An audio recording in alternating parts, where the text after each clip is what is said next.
ఇది చూడగానే మీకు అర్థమై ఉంటుంది మనం ఎక్కడికి వచ్చామో. చాలా రోజుల నుంచి ఆదిత్య పులిని చూస్తా పిల్లిని చూస్తా అని, వాడు పిల్లిని చూసినా కూడా పులనే అంటుండు. అని చూపిద్దామని చెప్పేసి తీసుకొచ్చిన. మొత్తానికైతే మన ఛానల్ ఈ వాటికి 400 మంది సబ్స్క్రైబర్లు వచ్చారు. నేను అసలు అనుకోలేదు 400 మంది అంటే నలుగురికి నచ్చాను, నేను 400 మందికి నచ్చుతానని. సబ్స్క్రైబ్ చేసిన ప్రతి ఒక్కరికి థ్యాంక్స్ అండి, ఇలా సపోర్ట్ చేస్తున్నందుకు. మీరు ముందు ఇలానే సపోర్ట్ చేయండి. ఇంకా మరిన్ని మంచి వీడియోస్ అప్లోడ్ చేస్తూ ఉంటాను ఖాళీ సమయంలో. జూ పార్క్ అయితే వచ్చాము ఇవాళ. మనకి ఇక్కడ ఎటు చూసిన మార్కింగ్ అనేది మనం ఎక్కడ ఎటు వెళ్ళాలనేది అక్కడ మార్క్ చేసి ఉంటుంది. దాన్ని మనం ఫాలో అయితే వెళ్తూనే నెక్స్ట్ అంటే స్టెప్ బై స్టెప్ అన్నీ చూసుకుంటా మళ్ళీ చివరికి గేట్ వరకు వచ్చేసాం రిటర్న్లో. లేదు అనుకుంటా మన ఇష్టం ఉన్నట్టు అటు ఇటు తిరిగినాం అనుకో, మధ్యలో మిస్ అవుతూ ఉంటాము. అలా ఈరోజు అయితే ప్లాన్ చేయకుండానే వచ్చేసినాం. కానీ మీరు మాత్రం ఒకవేళ జూ పార్క్ వెళ్తే మాత్రం ముందే మార్నింగ్ 10 లోపు అక్కడ ఉండేలా చూసుకోండి. అందరూ పార్క్ అయితే వెళ్ళేది సమ్మర్లోనే, ఎండనైతే బాగా ఉంది బయట. చిన్నపిల్లలు ఉంటే కొంచెం జాగ్రత్తగా ఉండండి. మీరు ఇక్కడికి వచ్చే ముందే ఒకటి గుర్తుపెట్టుకోండి, లోపలికి ప్లాస్టిక్ కవర్స్ ఇంకా ప్లాస్టిక్ బాటిల్స్ లోపలికి అలో లేదు. అంటే వాటర్ బాటిల్స్కి ఇట్లా తీసుకెళ్ళొచ్చు, అంటే వాటికి అమౌంట్ ఛార్జ్ చేస్తారు స్టిక్కర్ వేసి. అలా ప్లాస్టిక్ కవర్స్ అయితే అలో లేదు. మీకు అక్కడే కౌంటర్ దగ్గర ఉంటుంది. మీరు ఒకవేళ వచ్చినా కానీ మీకు ఆ పక్కనే ఒక చిన్న కౌంటర్ ఉంటుంది. ఆ కౌంటర్ దగ్గర మీకు ఇలాంటి బ్యాగు మానస చేతిలో ఉంది చూసారా, అలాంటి బ్యాగ్ ఒకటి ఇస్తారు. దానికి చిన్న సైజ్ బ్యాగ్ వచ్చేసి 20 రూపీస్, పెద్ద సైజ్ బ్యాగ్ వచ్చేసి 40 రూపీస్ ఉంటుంది. నేనైతే ఒక చిన్న బ్యాగ్ తీసుకున్నాను. ఫస్ట్ అయితే మామూలు క్యారేజ్ బ్యాగ్ పెట్టుకొని వచ్చాము కానీ తెలీదు, వచ్చిన తర్వాత 20 రూపీస్ ఇచ్చి తీసుకున్నాము. మళ్ళీ మన పెట్టే బ్యాగ్ కూడా ఛార్జ్ చేశారు. అలా బ్యాగ్ 30 రూపీస్ 20 రూపీస్ ఛార్జ్ చేశారు. మనం వచ్చే వెహికల్ పట్టుకొని వస్తే వెహికల్ ఛార్జెస్, పార్కింగ్ ఛార్జెస్ ఉంటాయి. నేను బైక్ మీద వచ్చాను కాబట్టి మాకు బైక్ పార్కింగ్ 20 రూపీస్ ఛార్జ్ చేశారు. అవన్నీ అయిపోయి లోపలికి వచ్చేసాం మెల్లగా. ఫస్ట్ రాగానే ఇక్కడ ఇది స్నేక్స్ ఒకటి చూశాను, నాకు ఇంట్రెస్ట్ అనిపించింది. నాకు ఈ పాములు అంటే బాగా ఇష్టం. చిన్నప్పటి నుండి ఈ పాముల్ని చూస్తూ ఉంటే భలే అనిపిస్తుంది వాటిని చూడడం.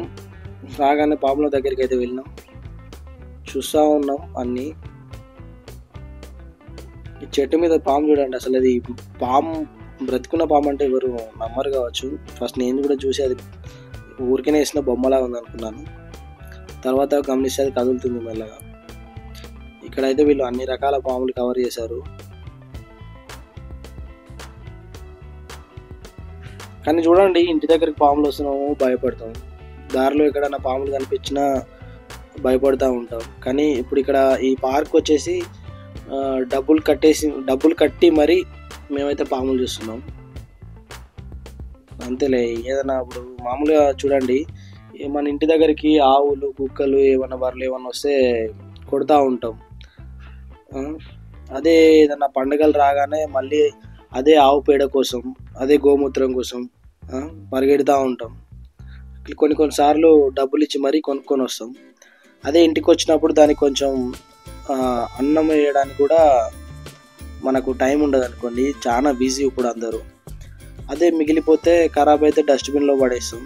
అదే ఇంటి దగ్గరికి వచ్చి ఎవరన్నా అన్నం అడిగితే కూడా వేయం, లేదని చెప్పేస్తాం. అదేంటని అడిగినాం అనుకో ఇంట్లో వాళ్ళని, ఇవాళ ఒక్కరోజు చేస్తే రోజు అదే అలవాటు అయిపోతుంది, మళ్ళీ వస్తారని అట్లా వేయడం లేదని చెప్తారు ఇంట్లో. కొన్నిసార్లు కొన్ని విషయాలు మనకు నచ్చవు. మనకు నచ్చినట్టు మనం ఇక్కడ అందరితోటి బ్రతకాలంటే మనం కూడా నటించడం నేర్చుకోవాలి. మన చుట్టూ ఉన్న మన బంధువులైనా మన స్నేహితులైనా ఇంకెవరైనా సరే వాళ్ళు కూడా నటిస్తూనే ఉన్నారు. అందరికీ అన్నీ తెలుసు, తెలియనిది ఏమీ లేదు.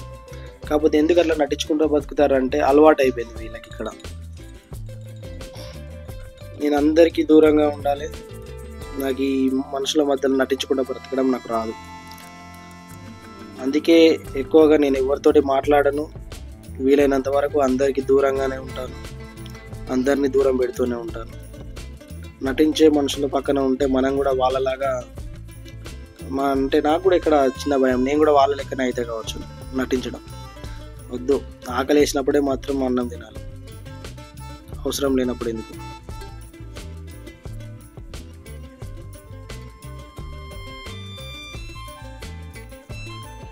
అన్ని రోజులు మనవి కాదు, ప్రతిరోజు వాళ్ళది కాదు. చీకటికి భయపడ్డాం అనుకో, రేపు సూర్యుడిని చూడలేము. వచ్చిన సూర్యుడు కూడా ఎక్కువసేపు ఉండడు. వెళ్తున్నప్పుడే ఏమో అంటారు కదా సామెత, మనకు అది రాదు, ఇల్లు చక్క పెట్టుకోవాలని. అలానే ఎప్పుడైనా ఏదైనా మన పని మనం చేసుకుంటూ ముందుకు వెళ్ళిపోతూ ఉండాలి. ఏది ఎప్పుడు ఎక్కడ ఆగిపోతుందో ఎవరికి తెలీదు.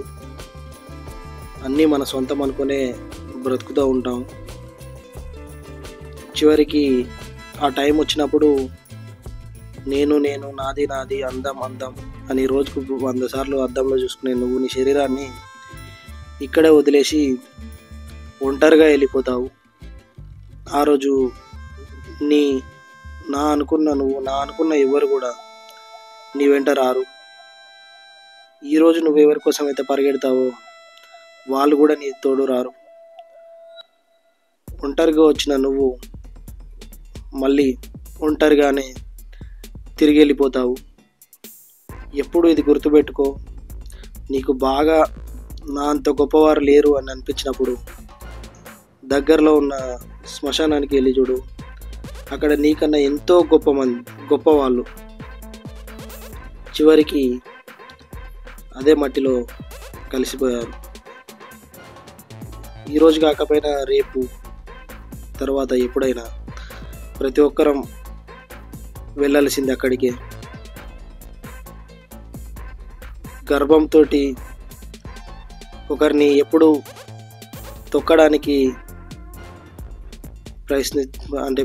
ఈ ప్రయత్నం చేస్తూనే ఉంటావు కదా, అది ఆ ఆలోచన కూడా మానుకో.